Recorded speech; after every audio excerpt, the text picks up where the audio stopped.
प्रतीक अभी दरवाजे की तरफ मुड़ा ही था कि तभी किसी ने एक ठंडा हाथ उसके दाहिने कंधे पर रख दिया। प्रतीक के शरीर का पूरा खून जम गया और उसकी सांस उसके गले में ही अटक गई। प्रतीक डरते हुए पीछे मुड़ा। प्रतीक की आंखों के सामने कोई भूत नहीं, बल्कि एक सुंदर और सिंपल सी लड़की थी। वो लगभग उसी की उम्र की लग रही थी। साफ सुथरे कपड़े, एक मासूम चेहरा और आंखों में एक अजीब सी चमक। प्रतीक का दिल अब भी जोर से धड़क रहा था। उसने हकलाते हुए पूछा, जी आप कौन? सामने से जवाब आया, मेरा नाम आयशा है और ये मेरा रूम है।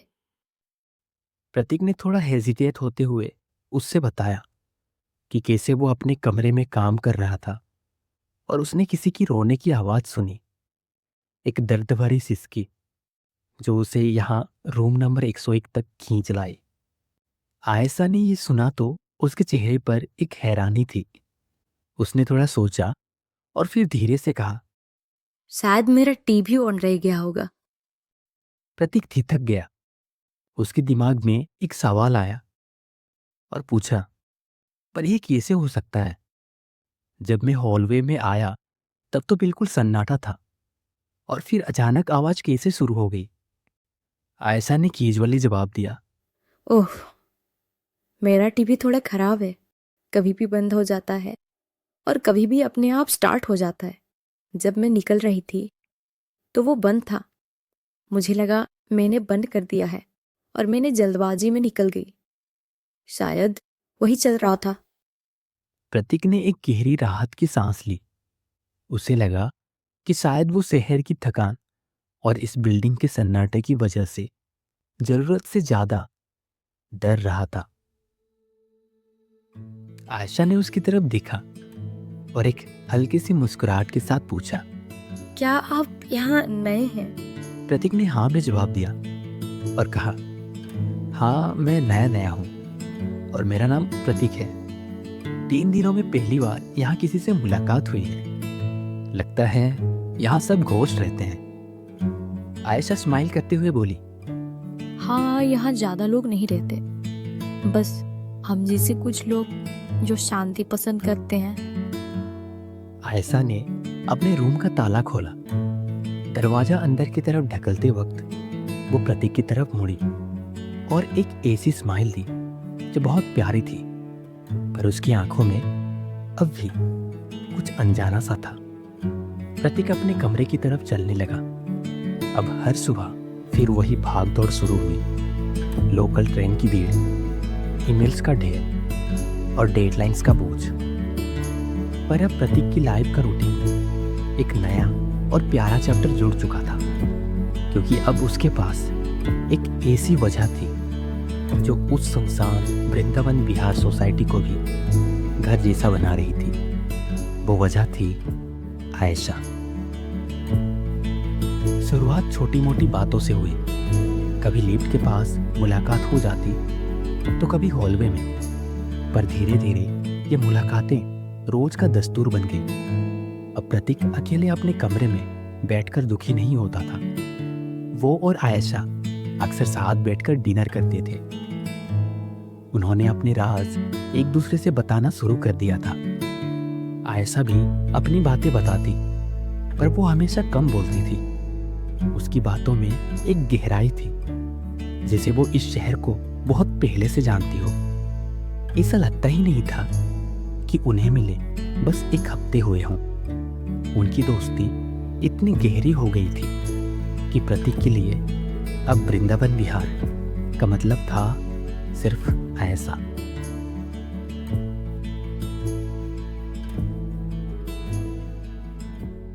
इसी बीच कुछ अजीब हुआ। प्रतीक ने नोटिस किया कि सोसाइटी के कुछ लोग उसे अजीब तरह से देख रहे हैं। पहले तो प्रतीक ने इग्नोर किया, पर ये रोज की बात बन गई थी।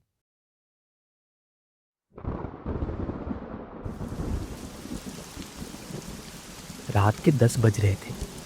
आयशा के रूम में दोनों डिनर कर रहे थे। बाहर मौसम बिगड़ रहा था।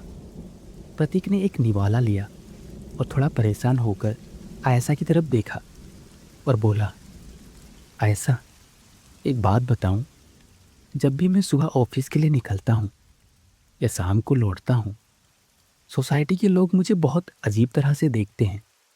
वॉचमैन, वो लिफ्ट वाला अंकल, यहाँ तक कि वो छोटे बच्चे, सब मुझे ऐसे घूरते हैं जैसे मैंने कोई गुनाह कर दिया हो। आयशा ने बड़े सुकून से अपनी प्लेट साइड में रखी और प्रतीक की आंखों में देखा। उसके चेहरे पर वही धीमी मुस्कुराहट थी, पर उसकी आंखें बिल्कुल ठंडी थी। आयशा उसे कंफर्ट करते हुए बोली, परेशान मत हो प्रतीक, ये मेरे साथ भी होता था जब मैं नए नए यहाँ आई थी। शायद ये शहर नए लोगों को जल्दी कबूल नहीं करता। बस कुछ वक्त की बात है, सब ठीक हो जाएगा। तभी प्रतीक को कुछ क्लिक हुआ। आयशा कभी बिल्डिंग से बाहर नहीं जाती थी। जब भी प्रतीक उससे मिलता, वो हमेशा बिल्डिंग के अंदर ही मिलती। उसने कभी नहीं देखा कि आयशा ग्रोसरी लेने जा रही हो या ऑफिस से लौट रही हो। जब प्रतीक ने उससे पूछा तो आयशा ने हंसकर कह दिया, मैं ऑनलाइन सब मंगवा लेती हूँ और मुझे भीड़ पसंद नहीं। ऑफिस भी लेट नाइट खत्म होती है। प्रतीक ने आयशा की आंखों में देखा और बोला, आयशा, तुम्हें पता है, मुंबई आने के बाद मैं बहुत अकेला था। मेरा इतना अच्छा दोस्त कभी नहीं बना, लेकिन तुम मेरी सबसे अच्छे दोस्त हो। पता नहीं क्यों, पर तुम्हारे साथ मुझे लगता है कि मैं घर पर हूं। उसने आयशा का ठंडा हाथ पकड़ने की कोशिश की और धीरे से कहा, मैं तुम्हारे साथ हमेशा रहना चाहता हूं। ये सुनते ही आयशा का चेहरा एकदम से बदल गया। उसने कोई हैरानी नहीं दिखाई, ना ही ब्लश किया। उसका रिएक्शन ऐसा था जैसे वो इसी पल का इंतजार कर रही थी। आयशा ने प्रतीक की तरफ देखा। उसके चेहरे पर एक स्माइल थी, पर यह वो पहली वाली मासूम स्माइल नहीं थी। ये एक अजीब सी चौड़ी स्माइल थी। उसकी आंखें थोड़ी और बड़ी हो गई और उनमें एक अजीब सी चमक थी। आयशा ने अपना दूसरा हाथ प्रतीक के हाथ पर रखा और धीमी आवाज में बोली,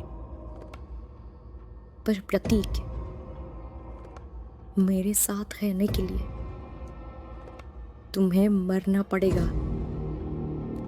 प्रतीक की आंखें फटी की फटी रह गई। उसके हाथ से स्टील का चम्मच फर्श पर गिर गया और वो आवाज उस खामोश कमरे में किसी गली की तरह गूंजी। प्रतीक के चेहरे पर मौत जैसा सफेद रंग छा गया। आयशा उसे घूरती रही। उसका चेहरा बिल्कुल बेजान था और फिर अचानक उसकी स्माइल वापस आई। वो नीचे झुकी, चम्मच उठाया और जोर जोर से हंसने लगी। पागल, डर गए? मैं तो बस मजाक कर रही थी। प्रतीक, तुम्हारा चेहरा देखने लायक था।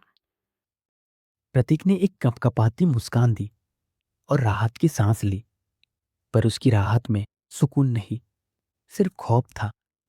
आयशा प्लेट लेकर किचन की तरफ चली गई। आयशा ने किचन से आवाज लगाई, काफी रात हो चुकी है प्रतीक। कल ऑफिस में ही है क्या? जाओ सो जाओ। प्रतीक ने कुछ नहीं कहा। वो उठा और दरवाजे की तरफ बढ़ा। प्रतीक अपने कमरे की तरफ हॉलवे में चलने लगा। हॉलवे की हवा बर्फ जैसी ठंडी थी। वो जितना तेज चलता, उसे लगता कि उसके पीछे कोई और भी चल रहा था, जैसे कोई उसके बिल्कुल पीछे खड़ा है। उसने महसूस किया कि उसकी गर्दन पर कोई ठंडी सांस ले रहा है।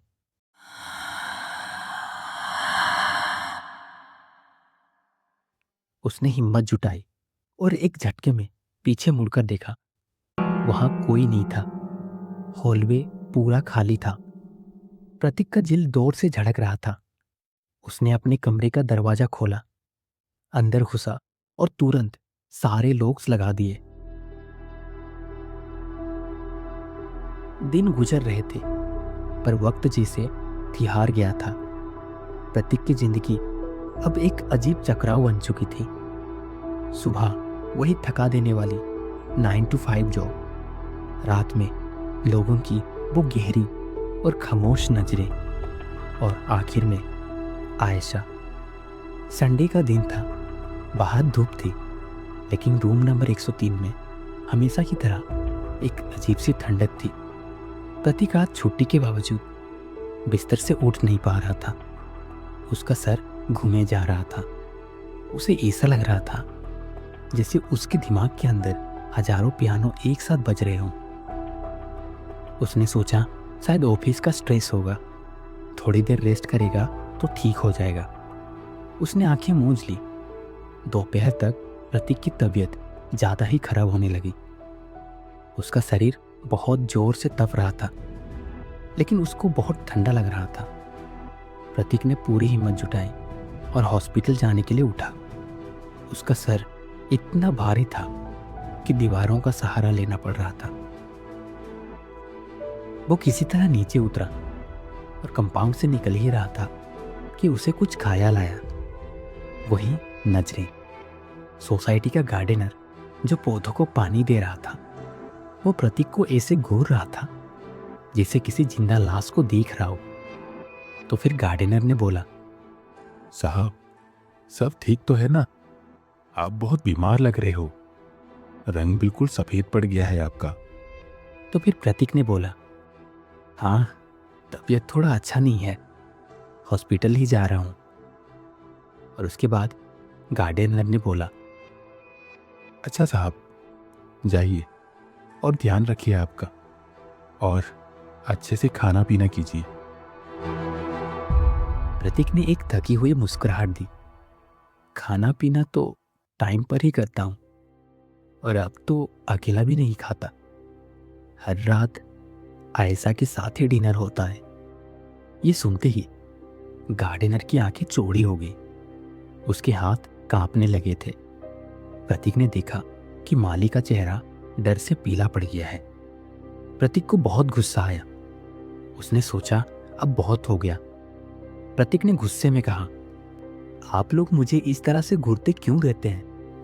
मैंने देखा है, जब भी मैं और आयशा साथ में होते हैं, आप सब हमें ऐसे देखते हैं जैसे हम कोई भूत हैं। गार्डनर चुप हो गया। उसका गला सूख गया था। उसने डरते डरते इधर उधर देखा।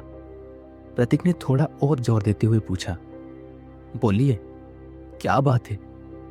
गार्डनर ने धीमी और कांपती आवाज में कहा, साहब, जो जैसा दिखता है बात वैसा है नहीं, आप समझ नहीं रहे। प्रतीक कंफ्यूज हो गया। मैं कुछ नहीं समझा, साफ साफ कहिए। तभी वहां वॉचमैन भी आ गया। उसने सारी बातें सुन ली थी। उसने प्रतीक की आंखों में देखा। उन आंखों में नफरत नहीं, सिर्फ एक गहरी हमदर्दी थी।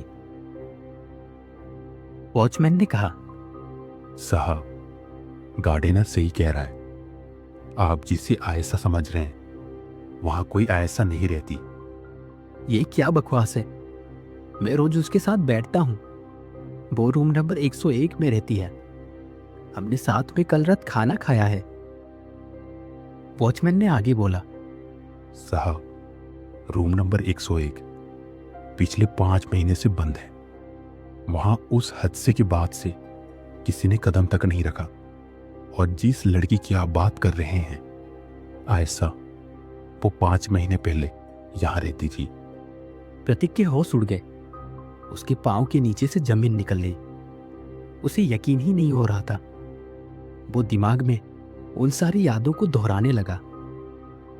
आयशा का ठंडा हाथ, उसका 3rd फ्लोर से बाहर ना जाना, और उसका मरना पड़ेगा वाला मजाक। वॉचमैन ने आगे बोला, लोग आपको इसलिए घूरते हैं क्योंकि उन्हें सिर्फ आप दिखते हैं। उन्हें दिखता है कि आप हॉलवे में अकेले बैठकर हवा से बातें करते हैं, अकेले खाली प्लेट के सामने बैठकर हंसते रहते हैं। इसके बाद प्रतीक ने एक भी पल इंतजार नहीं किया। हॉस्पिटल का ख्याल दिमाग से निकल गया था। वो पागलों की तरफ पलटा और भागकर अपने फ्लोर की तरफ गया। प्रतीक ने कपकपाते हाथों से रूम नंबर 101 का दरवाजा एक झटके में खोल दिया। पर जो उसने देखा उसने प्रतीक के दिमाग की नसें को सुन्न कर दिया। दरवाजा खुलते ही एक ऐसी सड़ी हुई बदबू आई कि प्रतीक को उल्टी होने लगी। उसने अंदर कदम रखा पर वहां कोई आयशा नहीं थी। वहां कोई टीवी नहीं था। दीवारों की हालत बहुत खराब थी और उसका पेंट झड़कर नीचे गिर चुका था और उन पर काले रंग की फफूंदी ऐसे फैली थी जैसे कोई पुराना जख्म हो। छत से बड़े बड़े जाल लटक रहे थे जो हवा में धीरे धीरे डोल रहे थे। पूरे फर्श पर धूल की एक मोटी परत जमी थी। कहीं कोई निशान नहीं था कि यहाँ पिछले कई वक्त से कोई चला भी हो। प्रतीक की आवाज कांपने लगी थी। नहीं, ये नहीं हो सकता। कल रात ही तो हम यहाँ खिड़की के पास बैठे थे। हमने डिनर भी किया था। उसने मुझे यहाँ से बाहर का नजारा भी दिखाया था। माली और वॉचमैन दरवाजे पर खड़े थे। उनकी आंखों में डर नहीं, सिर्फ रहम था। वॉचमैन ने प्रतीक के कंधे पर हाथ रखा और उसे वहां से बाहर लाया। प्रतीक की दुनिया एक पल में कांच की तरह बिखर गई। उसका वजूद, उसकी दोस्ती और वो सारी यादें, सब एक भयानक झूठ था। वॉचमैन ने उसे अब सच बताना शुरू किया। 5 महीने पहले की सच। वॉचमैन ने बताया कि 5 महीने पहले तक ये मंजर ऐसा नहीं था। रूम नंबर 101 में सन्नाटा नहीं बल्कि खुशियां गूंजती थी क्योंकि वहां आयशा रहती थी। आयशा यहाँ अकेली नहीं थी, वो अपने बॉयफ्रेंड रौनक के साथ रहती थी। दोनों की जोड़ी ऐसी थी कि पूरी सोसाइटी उन्हें देखती रह जाती। वो दोनों जल्दी से शादी करने वाले थे। आयशा ने अपने आने वाले कल के लिए हजारों सपने बुने थे। आयशा ने अपनी जिंदगी की हर एक पैसे की बचत रौनक के हाथ में रख दी थी। उनका एक नया घर, एक नई गाड़ी, सब कुछ तय हो चुका था। पर रौनक के दिमाग में कुछ और ही चल रहा था। एक काली रात जब आयशा सो रही थी, रौनक वहां से हमेशा के लिए गायब हो गया। वो सिर्फ आयशा का दिल तोड़कर नहीं गया, बल्कि उसकी सारी सेविंग्स, उसकी कार और उसके जेवर भी अपने साथ ले गया। आयशा के पास बचा तो सिर्फ एक खाली कमरा और एक गहरा धोखा। आयशा अंदर से बहुत टूट चुकी थी और कई दिनों तक रूम नंबर 101 का दरवाजा नहीं खुला। वो उस बंद कमरे में जिंदा लाश बन चुकी थी। उनका एक नया घर, एक नई गाड़ी, सब कुछ तय हो चुका था। पर रौनक के दिमाग में कुछ और ही चल रहा था। एक काली रात जब आयशा सो रही थी, रौनक वहां से हमेशा के लिए गायब हो गया। वो सिर्फ आयशा का दिल तोड़कर नहीं गया, बल्कि उसकी सारी सेविंग्स, उसकी कार और उसके जेवर भी अपने साथ ले गया। आयशा के पास बचा तो सिर्फ एक खाली कमरा और एक गहरा धोखा। आयशा अंदर से बहुत टूट चुकी थी और कई दिनों तक रूम नंबर 101 का दरवाजा नहीं खुला। वो उस बंद कमरे में जिंदा लाश बन चुकी थी। एक सुबह सूरज निकलने से पहले सोसाइटी के कंपाउंड में एक भयानक आवाज सुनाई दी। जब हम लोग भागकर वहां पहुंचे तो आयशा गाड़ी के ऊपर खून से लथपथ पड़ी हुई मिली। उसने इसी खिड़की से, जहां आपने कल डिनर किया, वहां से कूदकर अपनी जान दे दी थी। प्रतीक के कान सुन पड़ गए। उसे याद आया कि आयशा क्यों बिल्डिंग से बाहर नहीं जाती थी और क्यों उसने कहा था कि मुझे भीड़ पसंद नहीं। उसने उस खिड़की की तरफ देखा जहां से आयशा ने छलांग लगाई थी। उसे अब महसूस हुआ कि वो पियानो की धुन सुकून देने के लिए नहीं, बल्कि उसे सम्मोहित करने के लिए थी। प्रतीक का दिमाग जैसे किसी गहरी खाई में गिर रहा था। उसका सर घूमने लगा था और पैरों में इतनी भी जान नहीं बची थी कि वो खड़ा रह सके। वो थककर जमीन पर बैठ गया। उसकी सांसें उखड़ रही थी। उसने अपना सर पकड़ लिया और चीखते हुए पूछा, लेकिन मैं ही क्यों? मेरे साथ ही ये सब क्यों हो रहा है? मैंने किसी का क्या बिगाड़ा था? प्रतीक के सवालों का जवाब माली की आंखों में था।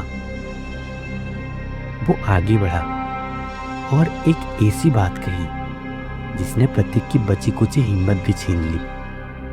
साहब, रौनक रूम नंबर 103 में रहता था, जहां आप रहते हो।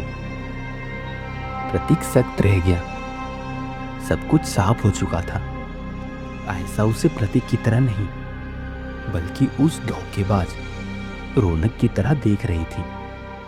उसने रूम नंबर 103 में रहने वाले हर इंसान को रौनक समझा था। फिर माली ने कहा, अब वो आपके पीछे पड़ चुकी है।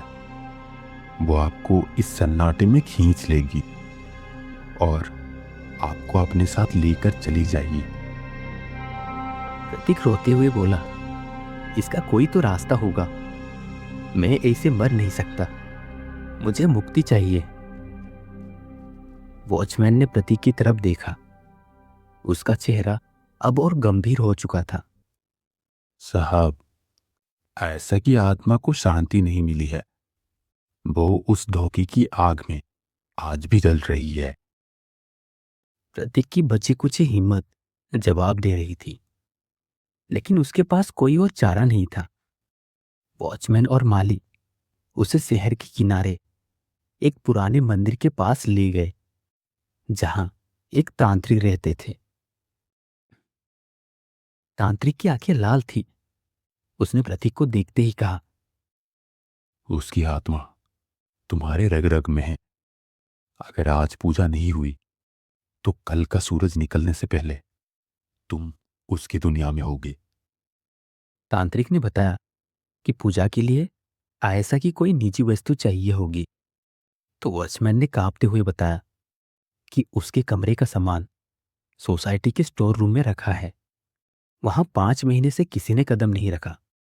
तांत्रिक ने भारी आवाज में एक चेतावनी दी, याद रखना, वो तुम्हें रोकने की पूरी कोशिश करेगी। वो तुम्हें वहां खींच लेगी जहां से कोई जिंदा नहीं लौटता, पर तुम्हें वापस आना ही होगा। ये सब सुनकर प्रतीक बहुत तेजी से अपने सोसाइटी की ओर भागा और स्टोर रूम में जाकर जैसे ही वो दरवाजा ढकेला, धूल का एक भयानक तूफान उठा। अंधेरा इतना घना था कि टॉर्च की रोशनी भी उसे चीर नहीं पा रही थी। कमरा पुराने टूटे फूटे फर्नीचर और पुरानी यादों की कब्रिस्तान जैसा था। प्रतीक ने कांपते हाथों से सामान सबको उलट पलट करना शुरू किया। तभी एक कोने में उसे एक पुरानी कंघी मिली। वो आयशा का था। उसने जैसे ही उस कंघी को हाथ लगाया, पूरे कमरे का टेम्परेचर एकदम से गिर गया। प्रतीक को अपने पीछे किसी की मौजूदगी महसूस हुई। वो एक झटके में मुड़ गया और उसकी चीख उसके गले में ही अटक गई।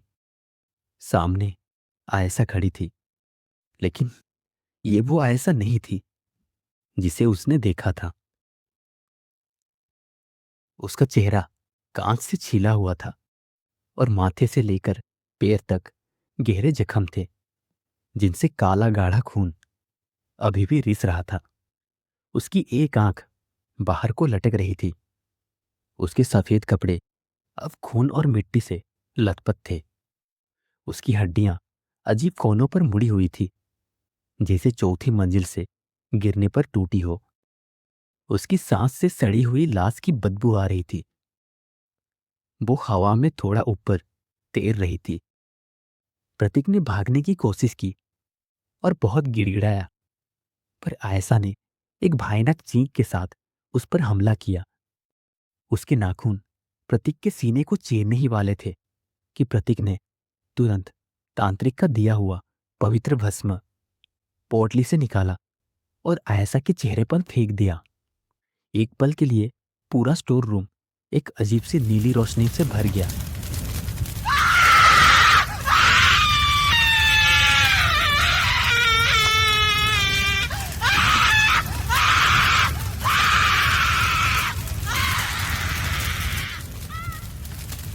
आयशा ने एक ऐसी चीख मारी जो इंसानी नहीं थी।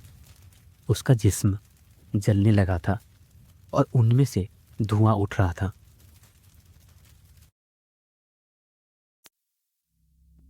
और देखते ही देखते वो उस अंधेरे में गायब हो गई।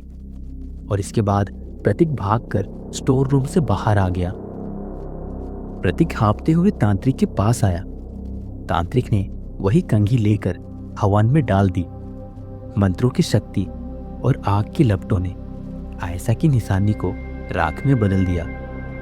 और इसके बाद तांत्रिक ने प्रतीक से कहा, अब वो जा चुकी है और तुम अब आजाद हो।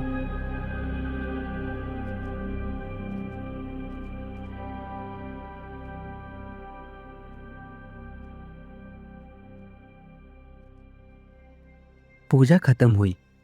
सूरज की पहली किरण अभी आसमान में लाली बिखेर रही थी। प्रतीक वापस वृंदावन बिहार सोसाइटी पहुंचा, लेकिन आज का नजारा बदल चुका था। वो बिल्डिंग जो कल तक किसी अजगर की तरह उसे निगलने को तैयार दिखती थी, आज सिर्फ एक पुरानी इमारत लग रही थी। उसने अपने कमरे रूम नंबर 103 से अपना सारा सामान समेटा। उसने एक बार भी पीछे मुड़कर नहीं देखा। गेट पर वॉचमैन और माली खड़े थे। उनकी आंखों में अब कोई राज नहीं था, सिर्फ एक अलविदा था। प्रतीक ने उन्हें एक खामोश सर हिलाकर इशारा किया और टैक्सी में बैठ गया। प्रतीक ने वो फ्लैट छोड़ दिया और शहर बदल दिया और शायद अपनी जिंदगी की नई शुरुआत भी कर ली। पर आज भी जब कभी किसी सुनसान कमरे में उसे पियानो की धुन सुनाई देती है तो उसके जिस्म में एक ठंडक सी जोड़ जाती है।